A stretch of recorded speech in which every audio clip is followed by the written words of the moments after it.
warahmatullahi wabarakatuh. Salam sejahtera untuk kita semua. Sepatutnya kita ucapkan puji syukur kepada Tuhan Yang Maha Esa karena di situasi yang sulit sekarang dan berdampingan dengan pandemi yang belum berakhir ini, kita masih diberikan nikmat yang utama, yaitu nikmat kesehatan, kekuatan, kesempatan, sehingga kita bisa bertemu di forum yang sangat luar biasa ini. Tidak lupa salawat serta salam kita curahkan kepada Nabi Muhammad SAW, yang mana telah membuat kita semua terlepas dari zaman yang gelap ke zaman yang terang benderang ini. Pertama-tama yang terhormat narasumber kita, yaitu M.E. Winarno, MPD, Guru Besar Fakultas Ilmu Keolahragaan Universitas Negeri Malang. Yang terhormat narasumber kita yang kedua, M.Or, dosen Fakultas Ilmu Keolahragaan Universitas Negeri Malang. Dan sumber kita selanjutnya, Bapak Andega Wijaya, M.Or, dosen Bio Universitas Negeri Surabaya. Juga tidak lupa yang terhormat CEO sekaligus founder Active Movement Indonesia, Bapak Nurul Riyad Fadli, SPD M.Or, yang juga menjadi moderator pada kegiatan hari ini, serta para jajaran Active Movement Indonesia. Yang saya hormati seluruh pemakalah dan peserta First Academic Circle Active Movement Indonesia.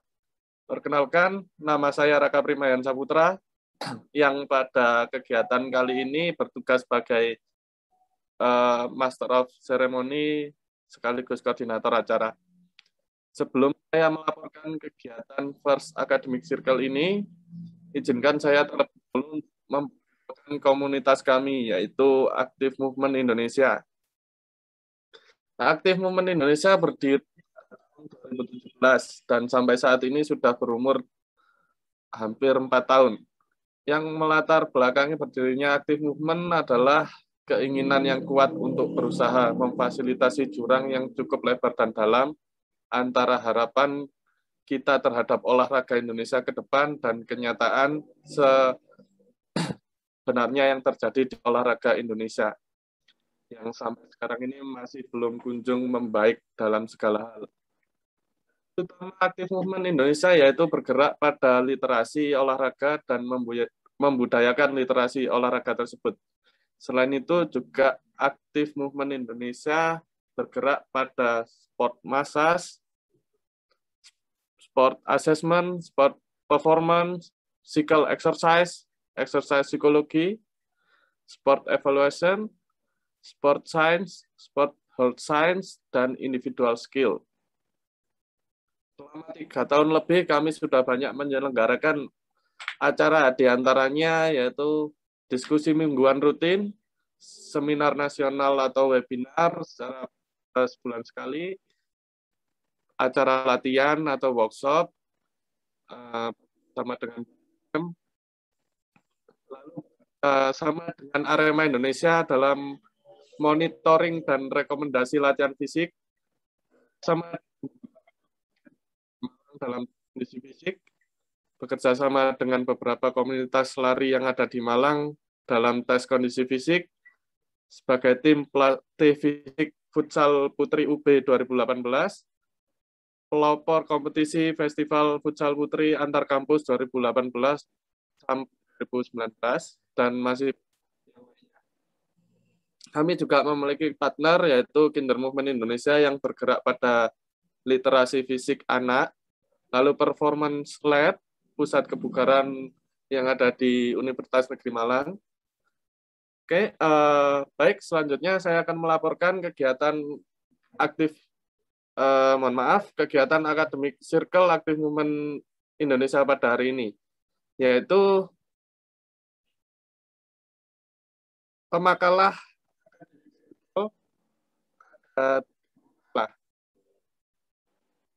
Academic Circle oleh 56 peserta yang dari 40 laki-laki dan 12 perempuan melalui via Zoom Class.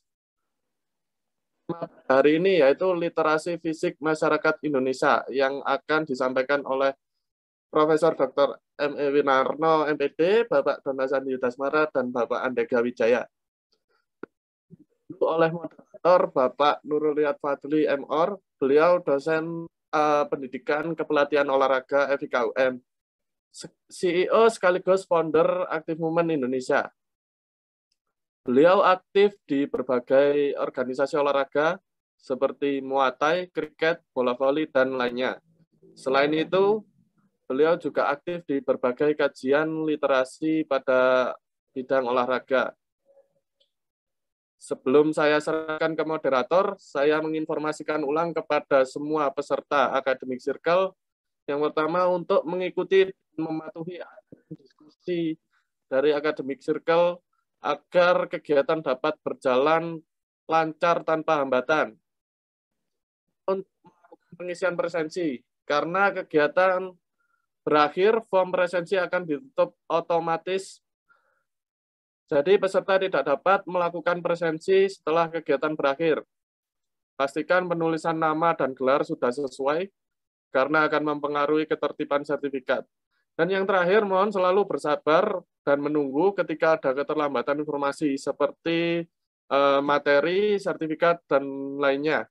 Sistem yang kita gunakan berbasis online dan data, sehingga proses akan tetap membutuhkan waktu. Dan diharapkan para peserta tidak melakukan spam chat atau pengisian form terlalu banyak, karena akan menyebabkan data error atau penumpukan data. Jadi bisa lebih panjang lagi nanti. Lalu untuk mempersingkat waktu, saya serahkan kepada moderator untuk memandu jalannya Academic Circle Active Movement Indonesia dengan tema literasi fisik masyarakat Indonesia. Untuk Pak Fadil, waktu dan tempat saya persilahkan. Oke, terima kasih. Selamat pagi. Assalamualaikum warahmatullahi wabarakatuh. Yang terhormat Prof. Winarno selaku pemateri utama, Bapak Donasandi dan Bapak Andega Wijaya.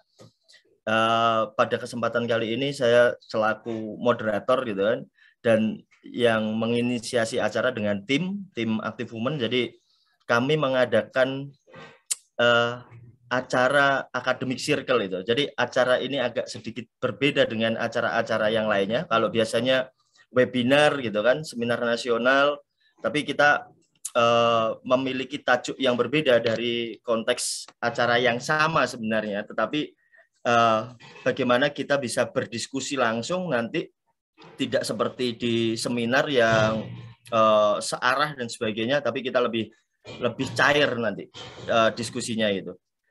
Sebelumnya, ini bisa didengar suara saya? Sudah jelas? Jelas, Pak Nurul. Jelas. Oke, ini ada teman-teman dari seluruh Indonesia. Oke, sebelum jelas. Solo jelas.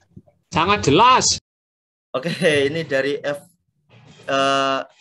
UTP ya, dari UTP. Pak Kaprodinya Kepelatihan UTP. PKO FKIP UTP, selamat datang semuanya, teman-teman semua yang mau hadir di sini gitu. Jadi untuk mengawali diskusi kali ini, saya sampaikan rundown acaranya. Yang pertama adalah nanti kita ada pemaparan materi itu. Pemaparan materi yang pertama dari Bapak Andega Wijaya, beliau adalah dosen dari UNESA. Yang berikutnya nanti Bapak Donasandi. Kalau di pamflet kita kasih title beliaunya adalah foundernya dari Kinder Movement itu. Jadi bukan sebagai dosen. Kalau sebagai dosen ya biasa-biasa aja. Kita sudah pernah kuliah dan sebagainya. Kalau yang ngomong dosen ya gitu-gitu aja gitu. Yang terakhir adalah Prof. Win. Beliau adalah guru besar literasi olahraga itu. Karena yang paling konsen saat ini menurut kami, teman-teman di Active Women terkait dengan literasi olahraga adalah Prof. Win gitu. Jadi beliau adalah orang yang paling konsen terkait dengan bagaimana literasi olahraga di Indonesia ini bisa berkembang itu dalam makna yang modern tentunya, bukan makna yang lama. Kalau maknanya yang lama, literasi itu hanya sekedar tidak buta huruf gitu. Tetapi kita berbeda, literasinya berbeda. Kalau dalam bahasa Latin, literasi itu sebenarnya gini, literasi itu disebut kalau zaman dulu itu adalah Republik Literasi itu. Jadi sejarahnya Republik Literasi, atau kalau bahasa Latinnya adalah Res Publica Literaria, itu bahasa Latinnya. Dan biasanya kalau di dunia akademik kita pasti akan merujuk ke bahasa Latin dan seterusnya. Atau kalau di dalam bahasa Inggris disebut Republic of Letter, gitu. Dan itu sudah mulai berkembang di abad ke-17. Tapi kita baru saat ini kita ngomongin literasi, kita dikit-dikit literasi dan seterusnya. Tetapi di Eropa sudah mulai abad ke-17 itu Republik Literasi itu sudah mulai muncul itu. Dan munculnya Republik Literasi atau Respublika Literaria tadi itu dimulai dari munculnya percetakan buku. Jadi munculnya percetakan buku itu menjadi tonggak awal adanya literasi. Yang sebelumnya buku itu dicetak atau disalin oleh para penyalin-penyalin itu, dan itu butuh waktu yang lama. Tetapi dengan adanya alat cetak tersebut, buku itu bisa dicetak lebih cepat itu. Dalam 1 jam, kalau nggak salah saya pernah membaca buku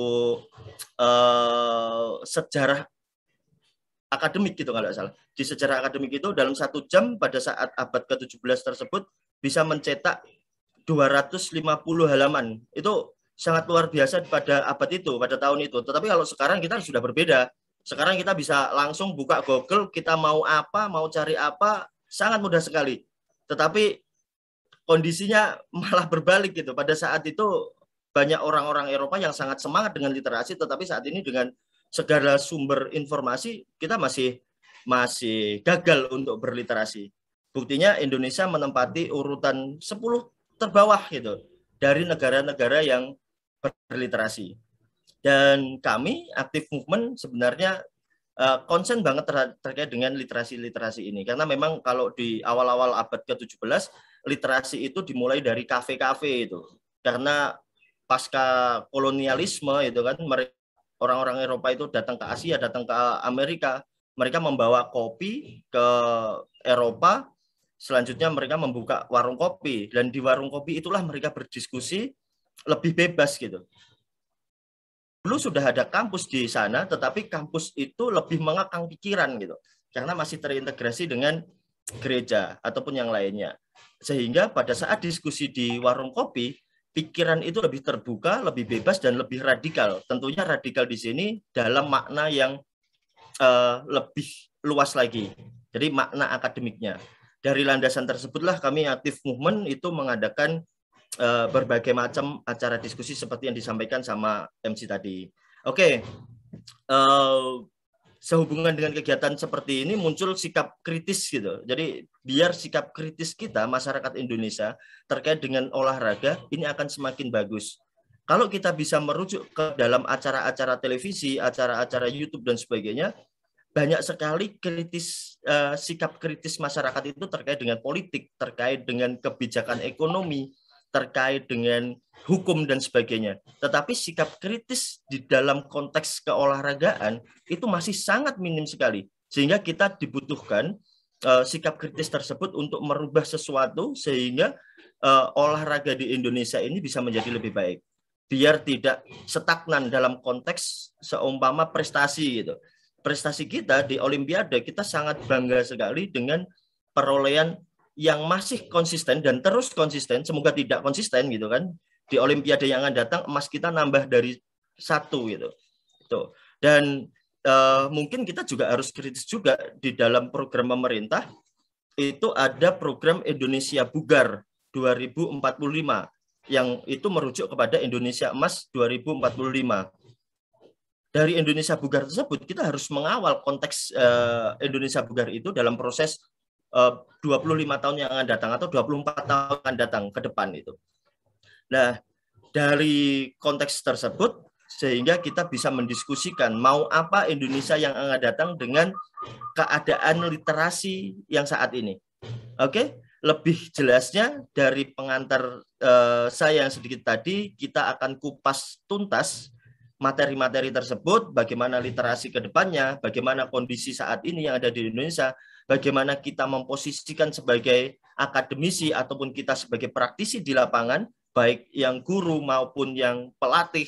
Dan nanti di sesi yang berikutnya, kita bisa mendiskusikan pengalaman-pengalaman kita. Dan sebenarnya itu yang lebih penting, bagaimana kita mensinkronkan antara teori dan praktek yang ada di lapangan. Oke, untuk menyingkat waktu, kita langsung ke materi yang pertama. Materi pertama akan disampaikan oleh Saudara Andega, Pak Andega. Beliau adalah dosen dari VIO UNESA. Waktu dan room Zoom kami silahkan. Terima kasih Pak Fadil atas waktunya. Bismillahirrahmanirrahim. Assalamualaikum warahmatullahi wabarakatuh. Yang saya hormati warahmatullahi wabarakatuh. Yang saya hormati Prof. Winarno dan yang saya hormati Pak Fadil, Pak Dona, Pak Taufik, Pak Dias dan teman-teman semuanya yang baru pertama kali ini kita bertatap muka di room Zoom ini. Kebetulan alhamdulillah kita dipertemukan pada alat komunikasi yaitu Zoom meeting ini bertemakan dengan adanya literasi fisik ini. Yang pertama-tama marilah kita panjatkan puji dan syukur kehadirat Allah Subhanahu wa taala yang telah melimpahkan rahmat dan kasih sayang dan juga kesehatan ya sehingga bisa ketemu dengan adanya pertemuan ini. Ya walaupun sedikit agak KO ya, tetapi dengan adanya tambahan kesehatan, insya Allah kita bisa bertemu dan berdiskusi pada hari ini. Salam dan sholawat kita curahkan kepada Nabi Allah Rasulullah SAW yang telah memberikan sebuah pengajaran secara agamis, secara akademis juga, secara pengetahuan ataupun secara skill. Secara tidak langsung kita bisa menggali berbagai macam pengetahuan-pengetahuan dari beliau seperti itu. Nah, secara tidak langsung mungkin saya akan diskusi terkait dengan adanya literasi fisik ini kurang lebih sekitar 15 menit Pak Fadil, mohon izin. Iya, jadi nanti kita bentar-bentar saja untuk jadi konteksnya adalah pemantik aja, memantik untuk berdiskusi dan bertukar pikiran, itu yang paling utama itu. Siap, jadi nanti saya mohon izin untuk melakukan diskusi sekitar 15 menit dalam penyampaian literasi fisik ini. Secara tidak langsung saya hanya sebatas memberikan literasi secara general atau secara umum bahwasanya kurang lebihnya literasi itu bagaimana. Secara tidak langsung literasi itu kalau kita berbicara literasi zaman dulu itu berbicara terkait dengan adanya bagaimana kita menulis, membaca ataupun mengkritisi suatu hal sesuai dengan adanya sebuah kebutuhan pada waktu sekarang ini. Jadi seseorang itu bagaimana bisa pinter-pinternya membaca keadaan pada masa-masa pada waktu saat itu juga. Keadaan waktu itu juga itu bagaimana dan bagaimana caranya kita itu harus mengambil sebuah solusinya seperti itu. Itu literasi secara general. Literasi itu terbagi menjadi berbagai macam hal ya. Tidak hanya sebatas hanya literasi saja itu, tetapi di situ adanya literasi budaya, terus kemudian literasi sosial, literasi komunikasi, literasi fotografi dan juga lain banyak sekali. Nah, secara tidak langsung kita di sini sebagai insan olahraga akan ranah yang paling utama adalah terkait dengan adanya sebuah literasi fisik. Nah, literasi fisik itu kurang lebihnya itu kemampuan untuk mengidentifikasi atau memahami atau menginterpretasikan atau mencipta, merespon secara efektif dan mengkomunikasikan menggunakan dimensi kebutuhan manusia dalam cakupan luas situasi dan konteks. Nah, ini adalah menurut Whitehead. Whitehead ini pengertian dari literasi pengembangan dari perspektif dari WHO ataupun UNESCO yang sudah secara umum itu tadi sudah disampaikan. Nah, secara insan olahraga kita jangan sampai terlepas dengan adanya berbagai literasi fisik itu sendiri. Literasi fisik sendiri itu bisa disamakan dengan adanya melek fisik. Dengan adanya para pakar-pakar Indonesia, literasi fisik itu juga bisa termasuk ke dalam terdidiknya dalam jasmania, terdidiknya dalam fisik itu sendiri. Sedangkan terdidiknya dalam fisik itu sendiri itu juga hampir sama dengan adanya perspektif pendidikan jasmani, yaitu yang pendidikan yang memanfaatkan aktivitas jasmani yang bertujuan mengholistikan antara mental, jasmaniah, dan juga rohani, emosional. Nah, secara tidak langsung, literasi fisik itu juga bisa memenuhi di berbagai macam keadaan seperti itu. Nah, secara tidak langsung saya di sini hanya sebatas pembagian sederhana saja. Di dalam sebuah literasi fisik itu memang sangat dibutuhkan dari sejak umur anak dini. Ya, seperti halnya yang didirikan oleh Pak Dona, Kinder Movement itu ataupun Pak Fadil Active Movement itu memberikan ruang bagi anak dini, memberikan ruang bagi teman-teman yang mengalami teman-teman yang masih kecil yang mengalami pertumbuhan dan perkembangan yang pesat atau mempunyai umur golden age yang bagus untuk bisa menjadikan aktivitas anak-anak tersebut itu berkembang menjadi baik. Tidak hanya dari segi motoriknya saja, tetapi secara segi akademisnya juga memberikan sebuah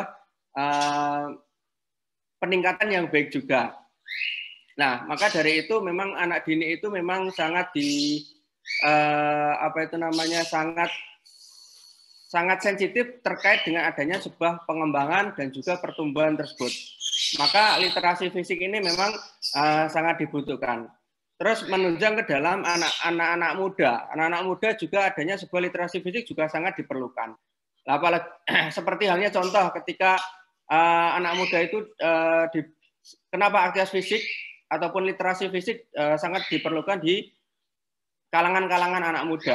Karena kalangan anak muda sekarang kalau kita lihat sangat jauh sekali dengan adanya adanya aktivitas fisik ya. Apalagi teknologi-teknologi yang sekarang menyerang tanda kutip seperti game-game yang ada itu bisa menjadikan literasi fisik ini akan terkikis seperti itu. Bahwasanya ketika anak muda itu memahami adanya sebuah literasi fisik yang baik, mempunyai aktivitas fisik yang baik, maka seperti halnya dikatakan Bung Karno, bahwasanya memang anak muda itu dibutuhkan untuk meningkatkan akademisi, secara umumnya meningkatkan dari bangsa dan negara itu sendiri. Terus yang kedua, terkait dengan adanya dalam keadaan orang tua ataupun dewasa. Nah, berbagai macam penelitian-penelitian yang ada dalam dewasa ini, bahwasanya orang tua juga membutuhkan adanya literasi fisik untuk pemahaman beliau-beliau yang sudah dewasa seperti itu. Aktivitas fisik sangat diperlukan untuk adanya degeneratif. Degeneratif itu kalau kita gunakan dengan adanya aktivitas fisik, olahraga dengan baik, maka penuaan itu kita bisa diminimalis, ya. Selagi sembari kita tidak tidak terpaku pada jurgannya iklan, ya. Iklan Pons itu kan anti aging, ya. Nah, makanya kita dalam diskusi kayak di sini bahwasanya kita berbicara bagaimana literasi fisik itu bisa menolak balak atau bisa mengalahkan terkait dengan adanya jurgan Pons, ya. Saya mohon maaf menyebutkan merek seperti itulah. Makanya dengan adanya itu ya pada usia-usia beliau maka aktivitas ataupun literasi fisik ini sangat diperlukan. Nah, biasanya umur-umur yang dewasa tua ini bahwasanya ketika sudah umur segitu, biasanya beliau-beliau akan berpikir karakter aktivitasnya ketika pada zaman mudanya. Oh, ketika zaman muda ini saya bagaimana? Oh, ternyata saya itu rajin berolahraga. Kita itu rajin beraktivitas fisik seperti itu. Maka ketika berusia dewasa biasanya literasi fisik akan melekat pada dirinya. Maka hal tersebut yang perlu kita aplikasikan pada masyarakat Indonesia. Jadi masyarakat Indonesia itu perlu seperti itu. Terus yang selanjutnya terkait dengan revolusi 4.0. Nah, sekarang sangat banyak terkait dengan adanya teknologi yang baru. Bagaimana literasi fisik, aktivitas fisik itu bisa diarahkan kepada teknologi yang baru. Adanya lab-lab, ya lab performa yang dipegang oleh Pak Taufik. Terus kemudian kalau di Surabaya itu ada SSFC ya, yang bisa mungkin teman-teman nanti kalau ada yang main ke Surabaya bisa mampir di SSC itu bagaimana aktivitas fisik itu bisa dikaitkan dengan adanya teknologi yang terbaru. Nah, seperti itu. Terus kemudian adanya dalam keadaan pandemi seperti ini. Nah, dalam keadaan pandemi seperti ini bagaimana aktivitas fisik itu ataupun literasi fisik itu bisa diimplementasikan. Nah, biasanya bukan dulu ya, pengalaman awal pandemi itu posisinya di Surabaya itu sepi dengan adanya sepeda ataupun goes seperti itu. Nah, dengan adanya pandemi, biasanya terus kalangan-kalangan masyarakat Surabaya itu banyak yang memakai sepeda, dari anak kecil, dari usia muda, terus kemudian usia dewasa juga. Beliau aktif dalam aktivitas fisik, salah satu contohnya dengan adanya sepedaan seperti itu. Dari berbagai macam sepeda yang ada. Pada waktu itu memang penjualan sepeda, kalau kita berbicara agak sedikit melenceng ya, bisnis ya memang meroket tinggi ya. Terus kemudian sekarang agak turun seperti itu. Nah, itu literasi fisik yang hanya gambaran sebatas gambaran terkait dengan adanya ternyata masyarakat secara tidak langsung itu memang paham dengan adanya sebuah literasi fisik juga. Passion di dalam olahraga pun juga sangat meningkat. Ada penelitian di perusahaan baju olahraga itu tahun 2008, dimulai tahun 2008, terus kemudian redup, terus muncul lagi di 2015. Pakaian olahraga itu sangat meningkat sekali, ya. Jadi banyak terjual di situ karena di satu sisi itu adalah sebagai penanda bahwasanya memang literasi fisik, aktivitas fisik yang berbau dengan adanya passion olahraga di situ sangat dibutuhkan oleh masyarakat semuanya. Maka sudah melek adanya sebuah melek fisik, melek sehat, juga melek olahraga. Ada sebuah artikel yang menunjukkan di luar negeri sih, ini di luar negeri, salah satu di perusahaan itu akan mencanangkan disuruh untuk memakai ketika di dalam berkantor itu dibebaskan untuk berpakaian olahraga full day dari hari Senin sampai hari Kamis atau sampai hari Jumat seperti itu. Next. Selanjutnya, kesimpulan terakhir bahwasanya literasi fisik itu memberikan penghargaan bagi individu yang memperdaya gunakan hal tersebut bukan mengenai gaya hidup, tetapi rasa kepuasan dan juga kenyamanan ketika dalam mempergunakannya. Maka perlu adanya sebuah perspektif literasi fisik berada pada pemahaman hati. Jadi memang ya, jadi literasi fisik itu harus lekat dan juga lekat pada individu tersebut, lekat pada hati, sehingga aktivitas fisik, melek fisik ataupun melek jasmani itu sangat-sangat berguna, bermanfaat bagi masyarakat Indonesia. Mungkin itu dari saya. Terima kasih atas waktunya. Saya kembalikan ke Pak Fadil. Atur suwun. Wassalamualaikum warahmatullahi wabarakatuh. Oke, waalaikumsalam warahmatullahi wabarakatuh. Terima kasih Pak Andega atas pemaparan materinya. Jadi itu ilmu baru buat kita terkait dengan literasi dan tadi sudah dijelaskan